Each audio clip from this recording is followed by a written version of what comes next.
From the studios of Farm Journal Broadcast, this is AgDay.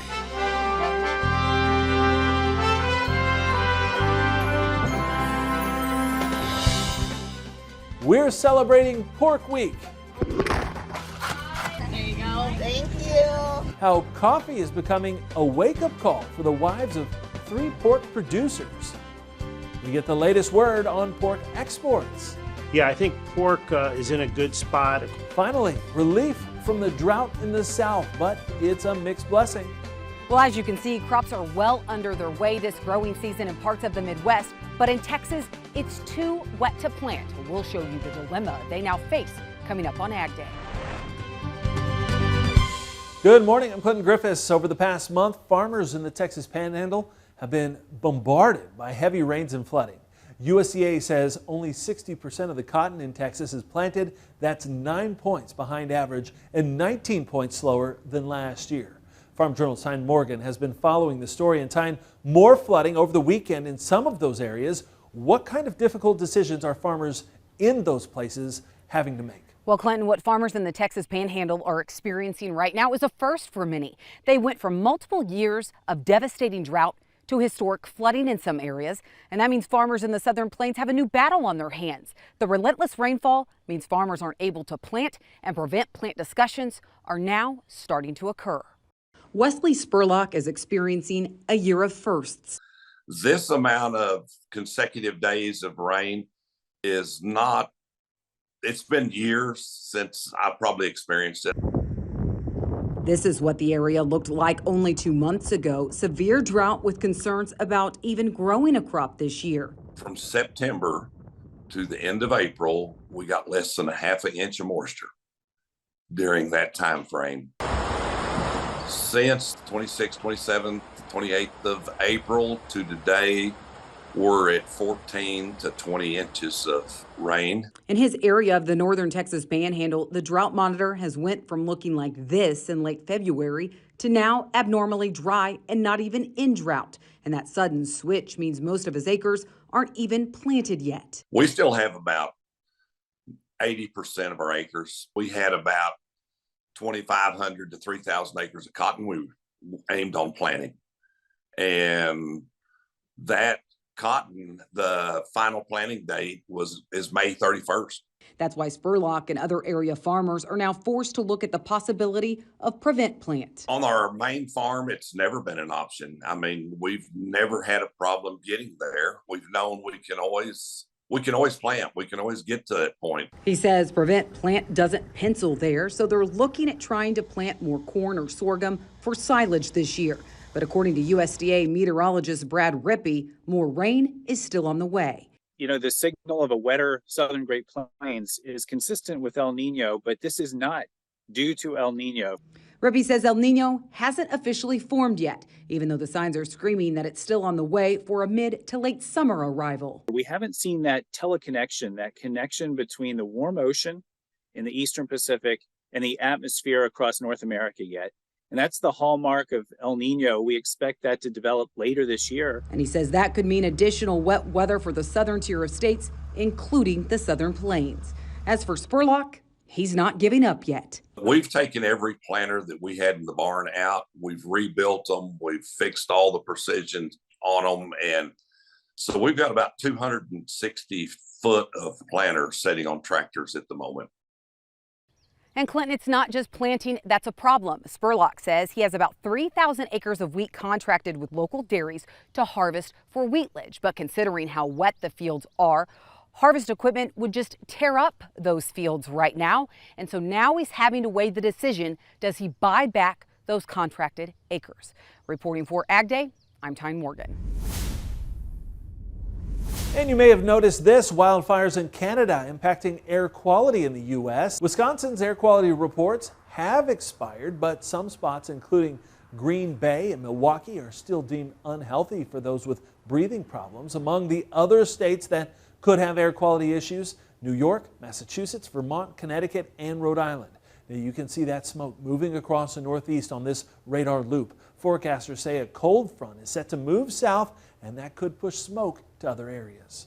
And while air quality may be an issue in the east, in the west, there are more chances for rain. Meteorologist Matt Engelbrecht has an update.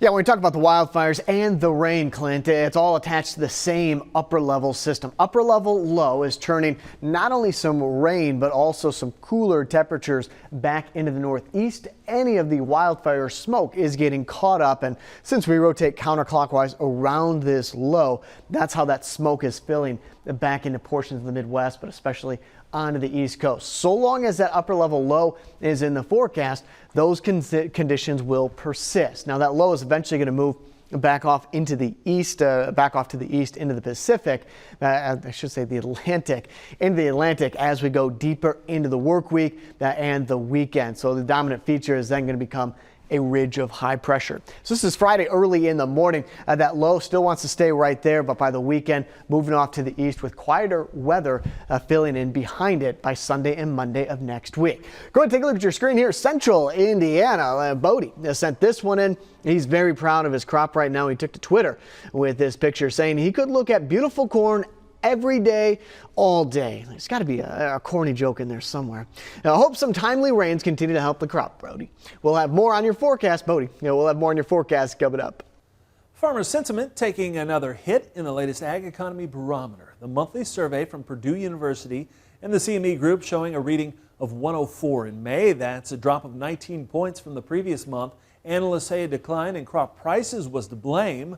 Producers were also asked about farmland values. Farmers' short-run outlook for farmland values in the upcoming year declined this month. 19% of the producers in this month's survey said they expect to see farmland values decline in the upcoming year. That compares to just 14% that felt that way a month earlier. And just 29% of the producers in this month's survey said they expect to see farmland values increase over the next year, compared to 37% who felt that way a month ago. Now, when asked what will be important to them in the new farm bill, nearly half of producers in the May survey said the crop insurance title will be the most important aspect of a new farm bill to their farms. Only 33% of those asked think a farm bill will get passed yet this year. Ag Day is brought to you by America's pork producers and the Pork Checkoff. Farming impacts all areas of life, and your well-being matters. So here's a reminder to take a break, call a friend, and prioritize your mental health. For more information, visit porkcheckoff.org. Pork Week kicking off in conjunction with World Pork Expo. Michelle Rook joins us, and Michelle, exports continue to be a big focus this year. Clinton, there is some good news so far this year for U.S. pork exports. In March, sales were the largest since May of 2021. Now, by volume, up 18% versus a year ago, and by value, they're up 17% at $724 million, and that caps off a strong first quarter. USDA and the U.S. Meat Export Federation reporting first quarter U.S. pork exports reached 717,000 metric tons with a value of nearly $2 billion. We're seeing pork up considerably for the first quarter, up about 14% off of last year. But the end of last year has actually had some pretty good momentum as well. And the beauty about it is it's broad-based growth. It's not any one market. He says the growth is coming despite global recession concerns and the headwind of a strong U.S. dollar, which is usually negative for exports. The leader has been Mexico and Latin America, but we're seeing some good numbers out of the rest of the world, places like the Philippines, for example, and the ASEAN region in general. So, yeah, I think pork is in a good spot. Of course, pork is getting a little bit of help because of what's going on in Europe. The EU situation with much lower supplies and much higher prices. So Hallstrom says that's increasing U.S. market share for pork exports in countries like Taiwan and the Philippines. It's also helping the U.S. overcome slower pork exports to China. I'm Michelle Rook reporting for Ag Day. And thanks, Michelle. Our Pork Week coverage continues. Up next, we'll take a quick look at the pork market and price outlook. And later, we'll meet 3 Iowa entrepreneurs driving their own path to success in life and on the farm. Plus, we celebrate a tiny but important part of ag, honeybees, and a new effort to save them in the country.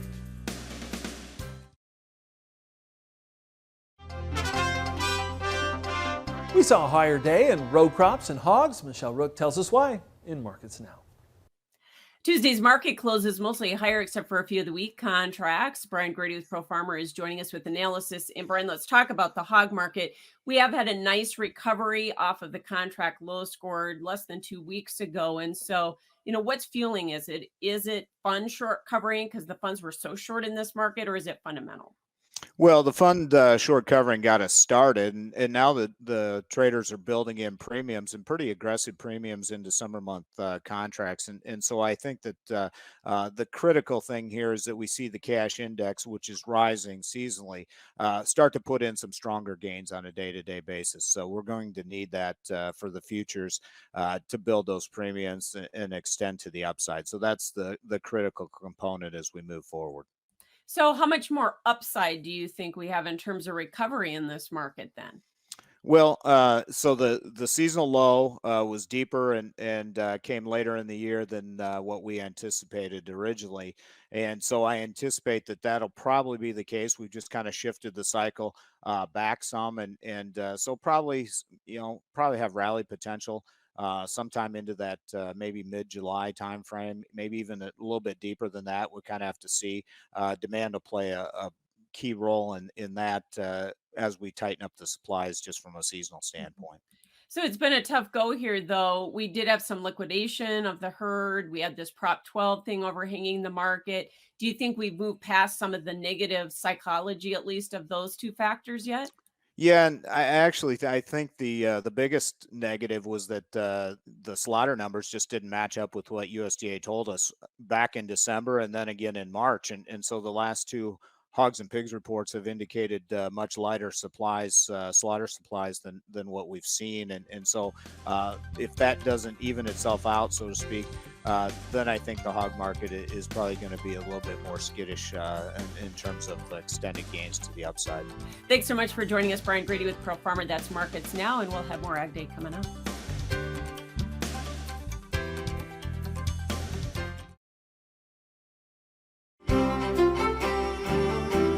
Oh, it's been 2 or 3 weeks with blocking patterns regarding the jet stream, finally showing signs that by the time we get into next week, that pattern will start to break down. Now, the blocking pattern has drier or dry conditions for a good portion of the nation, while locations that saw rain last week will continue to see it going into our Wednesday. About a 15 to 40% chance of some flooding potential into Texas, also into New Mexico, Oklahoma, and back up into Colorado. Again, that's going to be on Wednesday.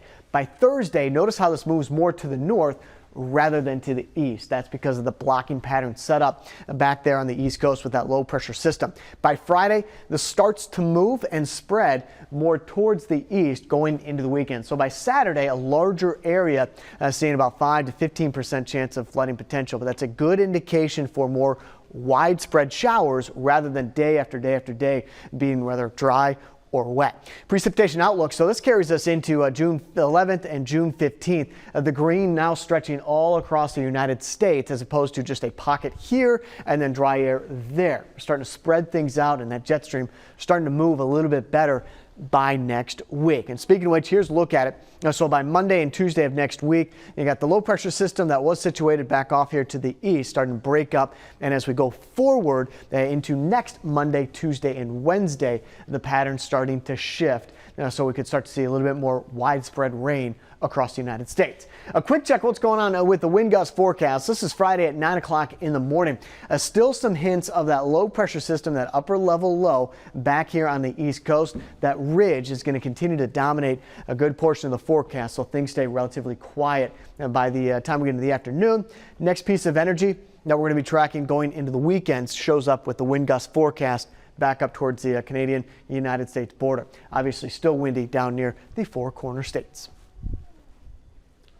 Let's go take you over to Sturgis, Kentucky. Some showers in the forecast, high around 76 degrees this afternoon. Augusta, not Georgia, rather Maine. High around 60 degrees and cloudy. What about Boone, North Carolina? High around 62 degrees for App State.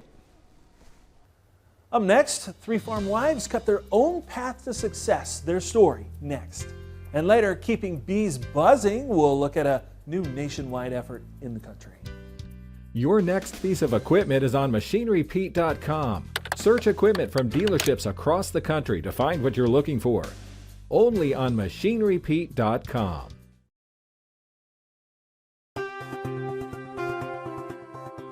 Balancing farm life with off-the-farm employment can be a real challenge. And for 3 women in southeast Iowa, the daily deadlines were enough. They decided it was time for a change. Is this a big or a small? For these 3 farm wives and former teachers, this is what slowing down looks like. There you go. Thank you. And we all have kids. What is there? Is there 10 between? 4, 5, 6, 7, 8, 9, 10. Yeah, there's 10. Well, there's 10, and The women co-own and co-manage the Rural Revival coffee truck in southeast Iowa. Their husbands, all hog farmers with deep ties to the pork industry. I know her husband was at my house this morning helping load hogs just because we're short-handed, and that's just how it is. And our husbands are all very similar. Very, very similar. Yeah. So when we brought this idea to their attention, okay. The idea frothed to the surface around the time COVID took hold. Balancing kids, full-time jobs, and life on the farm left little room for anything else. It's that crazy life. Put them in the car in the morning, get them to a babysitter, go to work all day, get them, and then at night your life could be, you don't know where you're going to end up. Are you delivering food to the field? Are you here? Are you helping do this? So it was always just so hectic, and we needed a slowdown. It was exhausting trying to do everything to the standard that I wanted to meet for myself. so I just didn't feel like I had much time with the kids, and it was like just checking off the boxes. Okay, get supper done, get baths and homework and things like that. Together, they concocted a plan to manage their own time and their own schedules. Over drinks, of course. We said, do you want to go out for margaritas? And she said, yeah. Yes. Yeah. So we picked her up one night and we went out and we told her our idea, and she actually didn't hesitate. She just said, I'm in. Today, the Rural Revival coffee truck is rolling hot or cold to events and parking lots across the region. So with this type of business, we aren't out all day. There's very few events, like fairs, of course, yeah, that's a longer day, but our mornings, we might be back at 10 in the morning, so if we need to go help out at the farm, we can. It's a grind poured at their own pace. These beginner baristas say all it takes is a little courage and a willingness to ask questions. And I think one thing is it's okay to not know an answer. We're teachers still at heart. We're always learning new things, and if you don't know it yet, you can figure it out or find out or ask for help, and that's okay. Now, if you ask about the perfect drink, white chocolate raspberry latte. I would say iced salted caramel latte. Right now I'm loving iced chai. That's my go-to. With a little sweet cream? Yeah, sweet cream on top. Sweet cream, yeah. unique to each and perfectly palatable as these 3 entrepreneurs drive toward their own future. I also feel like we're trying to pave a path to show that you can create what you want, what you dream of, and you just have to go for it and try, and if something doesn't work, you try something else. You don't give up. One cup at a time. Now, the Rural Revival coffee truck will be at the World Pork Expo today and tomorrow. You can look for them on the show grounds. Up next, the buzz around bees as a new effort to save them gets underway. Details next.